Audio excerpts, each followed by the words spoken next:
well, shit, little dealy bobs just.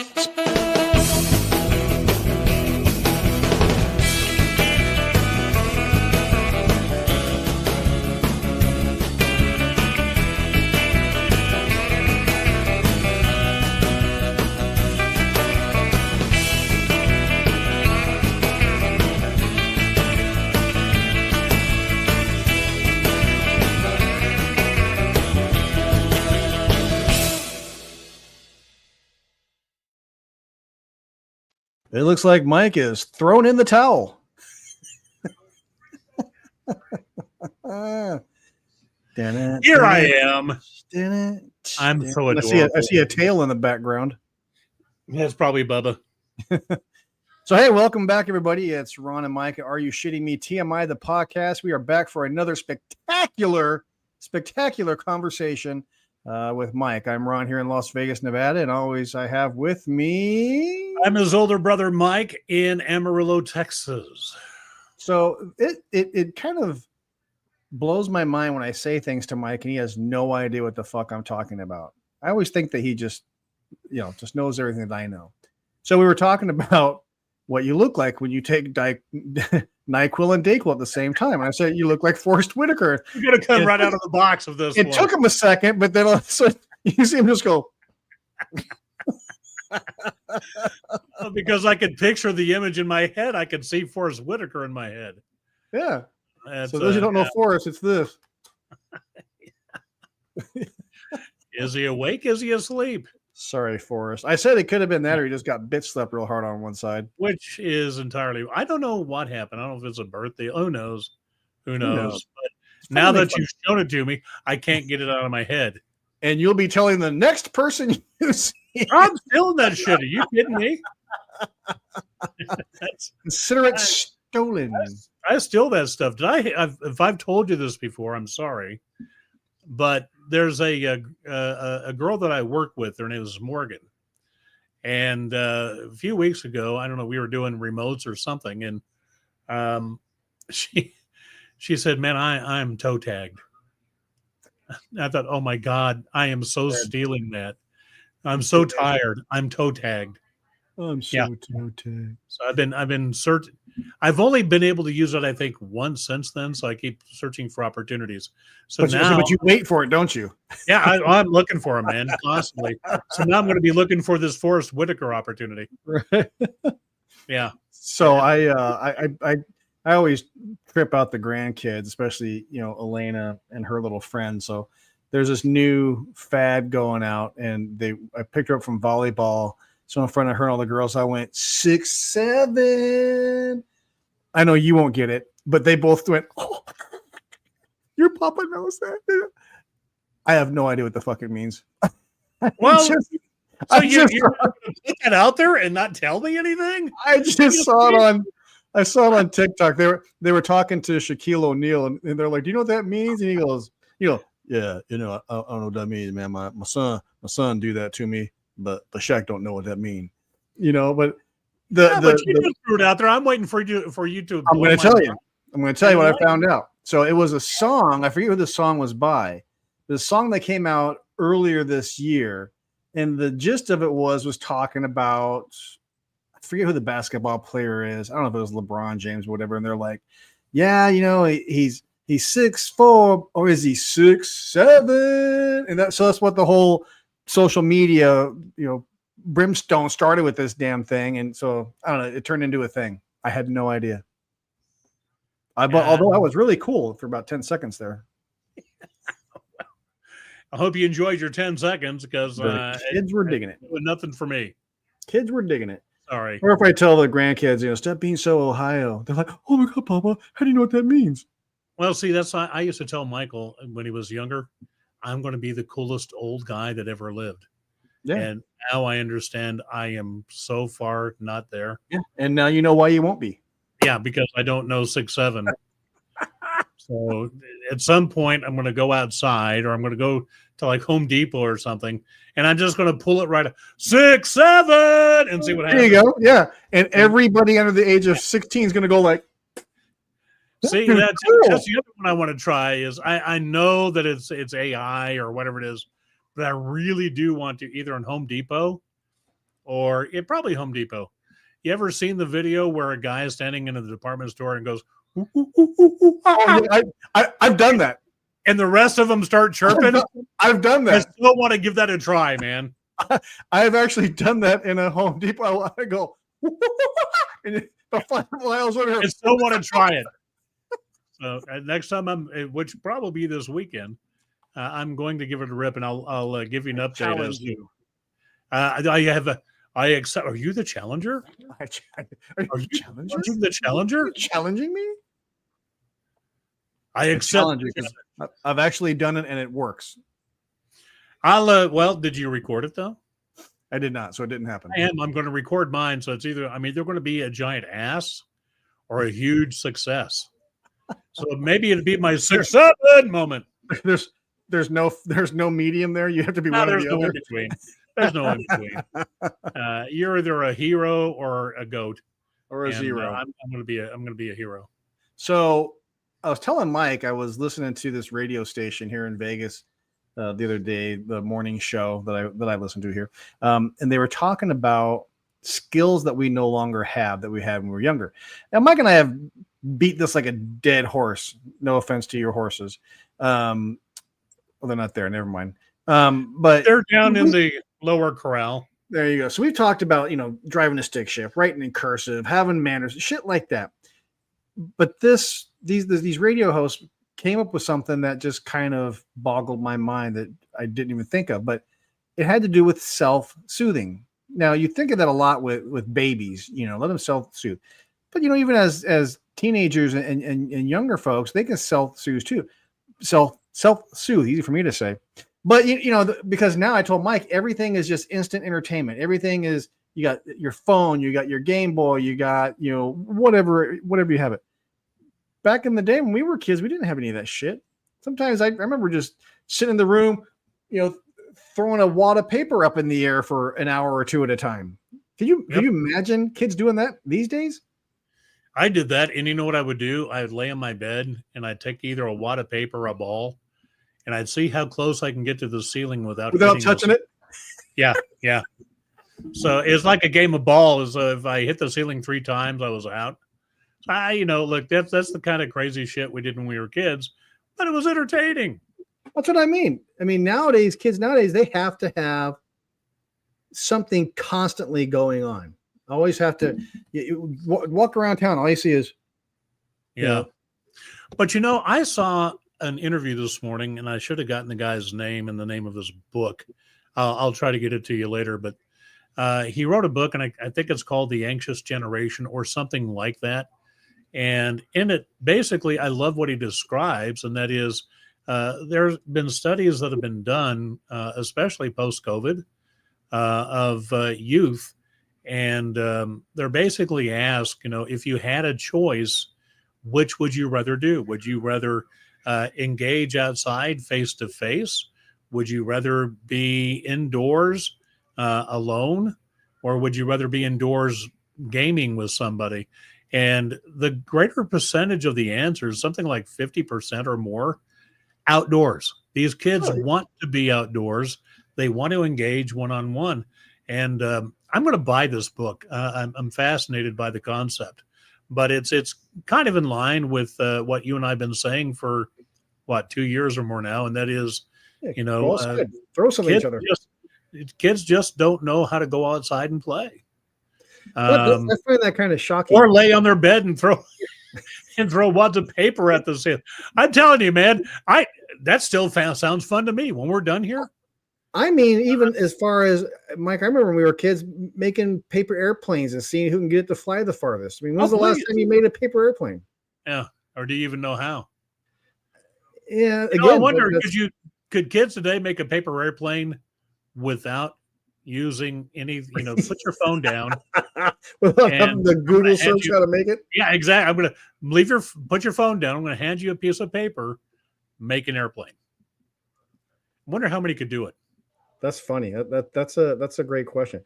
One of my other favorite things to do, talking about playing outside and not having technology, was getting those little army men with the plastic parachute. You wrap around it and just chuck it straight up in the air and watch it, float back down again. I mean, it's well, we would do that for literally hours. Just throw the same damn thing up in the air and watch it float down. And if the army man, if the parachute wasn't good enough, you went and grabbed a trash bag, and you cut off a bigger piece, and you understood. Okay, now that, and we'd go chasing those damn things down the hill, man, because they would float like for freaking ever. It's like, oh crap! Now I got to go get the damn thing. Cool.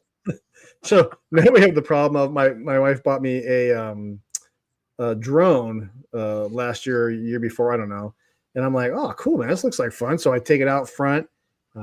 Had to get in my car and drive another street over to go get it because I just went straight over the house. I'm looking, I'm like, how do you know which way this thing's go?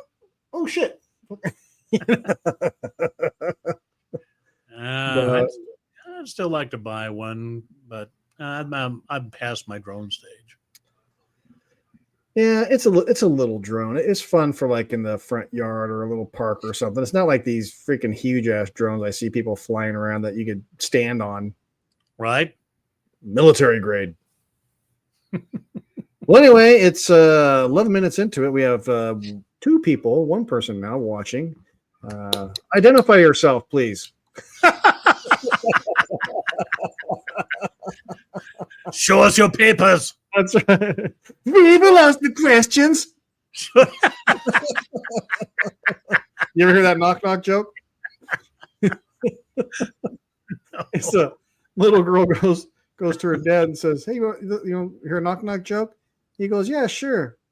And she goes, "Okay, you start." And he goes, she goes, "Knock knock." He goes, "Who's there?" She smacks him. We will ask the questions. Oh, look at that! It's our cousin Matt. Oh, there he is.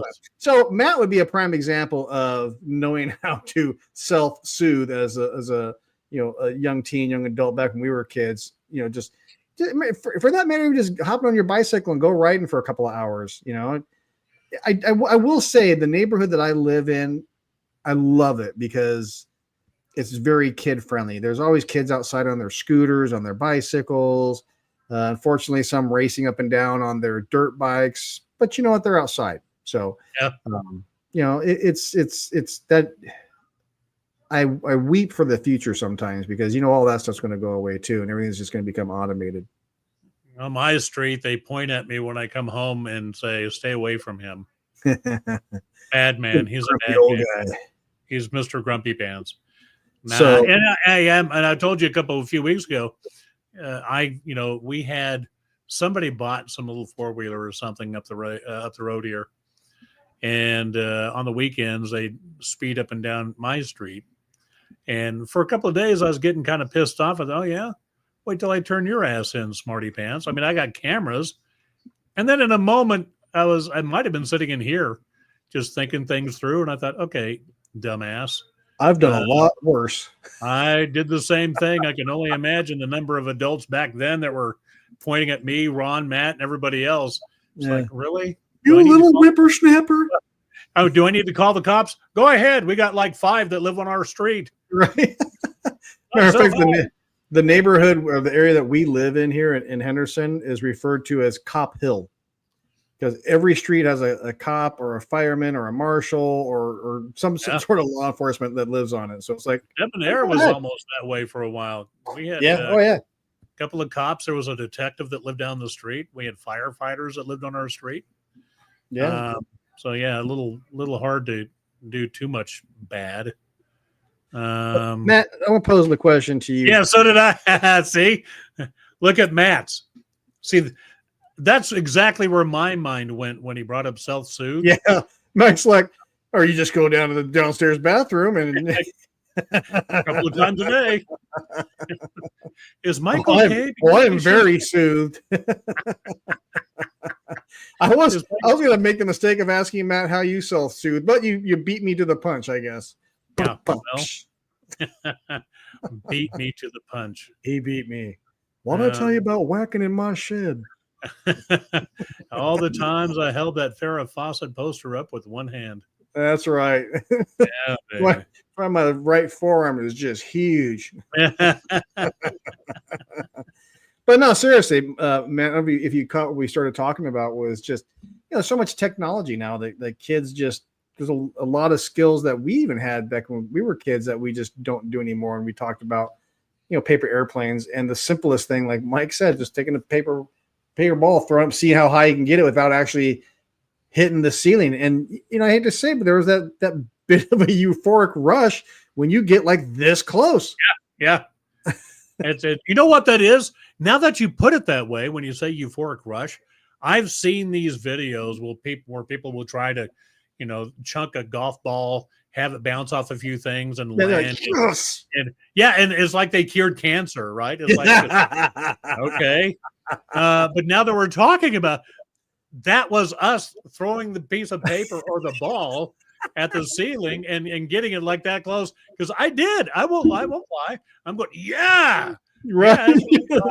Yeah, I am all that is man. That's right. No one can outdo what I just did. Oh my Lord. But that's exactly what it is. I sort of scoff at those videos when I see them. Because I think, okay, what'd you do to make the world a better place today? If that's all you have, do you have a job? But then now that we're talking about this, I'm thinking, okay, some of the dumb shit we did, but we were entertained by it. I mean, we would make up games. Did we play a game in the front yard? We had some skunk puppet, and remember we created a game called Skunkaroo, and it was sort of a takeoff of tag. But if you got hit with the skunk puppet, were you out or whatever it was? But yeah, we'd play in the front yard, and we just called it Skunkaroo. But that's just one of the magical times on Debonair Circle. It's just when you're bored, you go out and you make shit up. Yeah. Well, because we didn't have all the cool stuff that's out now. And think about it. Had we had thought back then, hey, can I monetize this? We didn't even know what the fuck monetize was. Can I monetize? All right, here's the deal. I mean, think about this. Pickleball. How freaking huge is that shit? It's like a life-size ping pong. That's all it is. And do you know the origins of pickleball? Pickleball was started by a family who basically just put up a net, had a couple of pieces of wooden paddles, and they started smacking I think a wiffle ball back and forth. And the reason why it's called pickleball is because their freaking dog would take the ball and run off with it, and the dog's name was Pickles. Get out of here. So that's how. But look where this is. So if we could go back in time, what would we monetize? What did we do that we would probably monetize and try to, maybe today you and I are just kind of digging live from our own island, because that's kind of what this, stupid shit is. But it's that aha moment where you look at shit and you're like, oh man, why didn't I think of that? I need my aha moment. I'm 63. I'm getting late here. We need to find a hot tub time machine. Yeah, I've seen that. I've seen that movie. Pretty sure I don't want the hot tub time machine. but yeah, funny thing is, you're talking about pickleball, and here in Vegas, dude, it's just gone gangbusters. Oh, here it's huge. Every client, not every, I literally would say 8 out of every 10 clients that I have are just huge pickleball players. Like, like just, I can't have you come over too early, Ron. I got a pickleball game at 7:00, and then we have another one at 10:00, and I'm taking lessons at 1:00. And I'm like, good God, dude, calm down. And now they have these new places out here in Vegas. I don't know if you have it out there or even the Springs, Matt, called Chicken and Pickle, where it's a restaurant where you can have chicken, eat chicken, and then play pickleball when you're done. I went a totally different direction with that one. I didn't say pickle your chicken. In my mind, it was young and self-soothing again. Yeah, that's right. Yeah. Nice chicken. Nice chicken. Happy chicken, happy chicken, happy chicken. Yeah, right. I'm your sister. But anyway, little Joe Dirt expert there. But yeah, it's called Chicken and Pickle, and they're huge things out here in Vegas. Yeah, well, there you go. So, and look how quick that thing has blown up. It is like the fastest growing sport in our country. But is it a sport? Well, It's like hobby those horse. that those that play it and spend all the money on their costumes and their equipment, they think it's a sport. And I got to be careful because I have a couple of friends that play in a league and do extremely well with it. Are they But picklers? I can't. It's just not my thing. And I get it. I'm out of shape. I don't have the knees for it. Even if I could play, I'm not sure I'd want to play pickleball. I don't. I I think don't. I'd rather play ping pong. I think they actually I know here in Vegas they did in some areas made them change the type of wiffle ball that they use because they are so flippin' loud. Wow, Have really? you gone to a pickleball game? Look at me.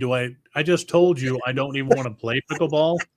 The hell makes you think I want to go watch pickleball? Well, you know, Mike, if you're not going to be an athlete, be an athletic supporter.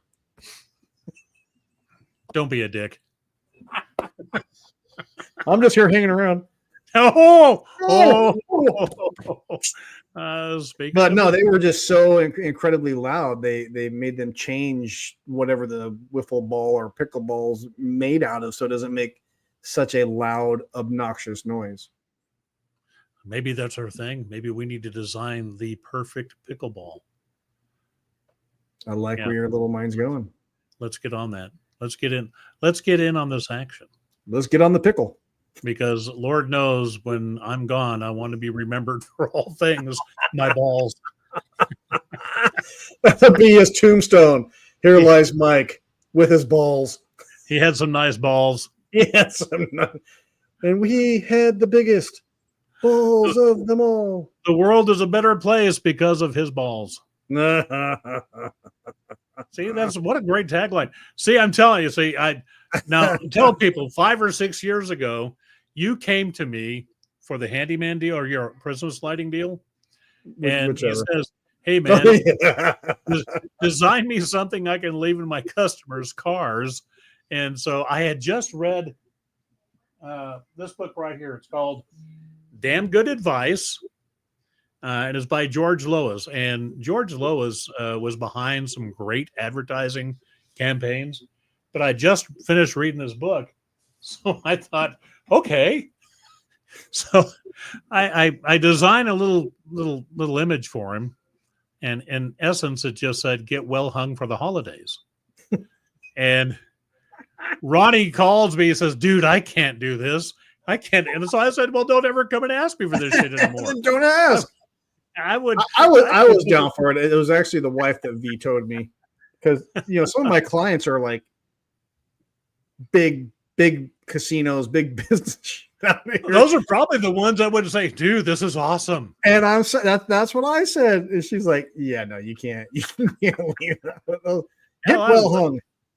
Get well hung for the holidays." That's right. Let us hang your balls. Well, anyway, we're about 23 minutes after. This is the Ron, Mike, and Matt show this evening. But again, I always say, and I say this every time I make that stupid statement, I will talk to people 3 days from now. They'll be like, "Oh, dude, it was funny. You guys were talking about yada, yada, yada." So we know you guys are watching, and we greatly, greatly appreciate you. And we are coming up on August, September, October, November. We're coming up on 2 years here in just a few months. Yeah. Wow. I know. Wow. It seems Look, like holy shit, we have 3 people watching. Oh no. What have we done? Identify yourself. That's gonna be my new banner. You just scared one of them away. Damn it, you scared him off. Identify myself. Fuck that. He yelled at me. I was told that was a happy podcast. They tell me what to do. That's right. These guys are mean.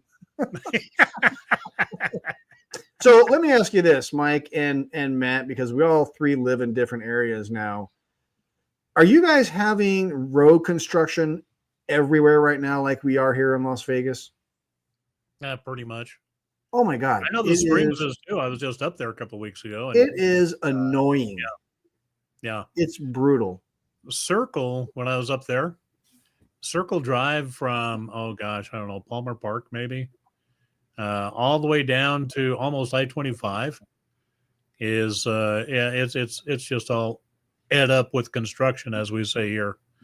Yeah. Here, it's a lot of bridge work and widening of larger, like the interstate. We have two interstates. Wow, two that run through town. Woo! But that's it's. I think it's happening everywhere, and I look at down in Uncle Ken can testify to this. Down in the metro, that damn thing is constantly under construction. By the time they get one fixed, it's time to go fix. Yeah, it's time to go restart it again. We literally have every highway out here is being worked on. Damn near every side street, like Matt says, there's a nonstop 365 year. And speaking of Uncle Ken, yeah, he's after me about that damn tree. Any tree work being done? Yes, matter of fact, Uncle Ken, the answer to that question is yes, it is. You talking about the tree you still haven't gotten to in your backyard? Yes. I have to get my chainsaw runs for like 5 seconds and then just stops. So well, you have to pull the trigger, Mike. I don't even know how to respond to that one. Back to you, Mike. I don't even know how to respond to that one. There's a trigger. Yeah, but I got the old chainsaw out and I'm trying to get it to. It's got a brand new chain on it, and so once I can get it running right, and it's going to take me 5 minutes to get that thing down, provided I don't destroy the house in the process. That's the back of my house. Things that cut wood, Mike, do not get along well together. I guess I had thought about it that perspective. No, you lost part of a thumb back when you were kids with a freaking log chopping machine, wood splitter. You decided to try to make your own what were you making, a freaking sander or some shit? You shaved off or cut off part of your finger just last year? Yeah, the tip of this one. That's what we call boo-boo. That's what we call boo-boo finger. And you tell him, Uncle Ken. Yeah, Uncle Ken's not going to give me any rest on this one. Excuses are like assholes. He's actually right to do this. I mean, I've been telling him for 3 weeks now that I'm going to take the tree down. Oh, I will happily call you every day and for anything like. How's that tree, Mike? Shut up, Ron. Or Uncle Ken, we can take shifts. You call him in the morning. I'll call him in the afternoon. He kind of does that with Carolyn anyway, so he doesn't need any more help. Mike, you can use all the help you can get. Truly, I probably could. That's actually a fair observation. I have nothing to argue there. It's true. He's like, fuck off. Yeah, pretty much. Well, just so you know, Mr. Smarty Pants Uncle Ken, I did over the weekend. I took my chainsaw out, and I have actually. There's a light in the shop that Uncle Ken gave me, so I treat it like I do the motorcycle. I talk to the motorcycle. I just call it Dad. Now I call that lamp Uncle Ken. So I straightened up the shop somewhat. I pulled out the chainsaw. I got it out, and I'm working on it. I finally turned to that lamp, and I said, "Damn it, Uncle Ken! See, the fucking thing it won't run." Now, let me ask you, Mike. When you're having these conversations, is your garage door open or closed? It's sometimes it's open. Okay. Yeah. There's nobody. Nobody really sees in there, so there's nobody. I can see where they're strangling a lamp. God damn it, Uncle Ken! Somebody be calling it a welfare check. Like, yeah, you might want. There's a crazy man choking a lamp to death in his garage. Might want to go help that old man because he's now trying to kill a lamp. Keeps calling it Uncle Ken for some reason. And the motorcycle's Daddy. That's okay. I love it and kiss it. Oh my God. Well, we're about 30 minutes into this strange conversation, and I'm at a loss for words today, man. Just Ken just say tag team the old buzzard. He did actually. Wow. You have to be something to Mike. You might as well just embrace it. Well, again, I know he loves me, so I don't, But that being said, he is not beyond revenge. Just putting that out there. I spoke to your sister. I have some stories. Oh. I will pull them out when and if they're needed. Ooh, got a little ammunition under the sleeve there. Yeah. Nice. Nothing up the sleeve. Yeah, right. It's all look. We need to start being nice to Uncle Ken because it's almost September, so he's going to be starting in on that crack that we call Christmas mix. I know nothing about it. You guys keep talking about it. I know nothing about it. So next subject. I'll send you some. Next subject. Yeah, it's frighteningly good and lasts for 5 minutes. Nice. That's some pretty good stuff. It is good stuff. I can actually smell dinner cooking out in my kitchen area. So good for you. I am going to say a farewell to you all this evening. I know Mike has a thingamabob to do next Wednesday for his work, so we're going to excuse Mike next week. We're going to play that one by ear, but yeah, it's kind of big. Yeah. So we'll oh yeah. Don't ever give Mike snacks to share with me. Oh, that's such BS, Uncle Ken. Now, if you're going to be picking on me, old man, you might as well tell the truth. Last year, he left mine with Matt because Matt actually reaches out to me and says, "Hey, just as dumb." I think Uncle Ken left your Christmas mix with me. No, should have started off with, "Sorry, Mike. I think Uncle Ken left your Christmas mix with me. It won't be here when you get here." It's gone. we pretty much. Boy, was it good. Yeah, exactly. Well, anyway, love all you guys. Looking forward to the holiday season. I actually started looking forward to some cooler weather out here in Vegas. We had a pretty hot week last week, 114, 115. Yeah. Not too bad this week, but 104, 105. But say it. It's a dry heat. Yeah, buddy. It's hot. I don't give it. I refer to this as Satan's butthole. That's how hot it is out here. I don't think we have Satan. It's been 100 plus here a few times this year, and we actually have. It's not been bad. It's been 95 and above for. But is it a dry probably heat?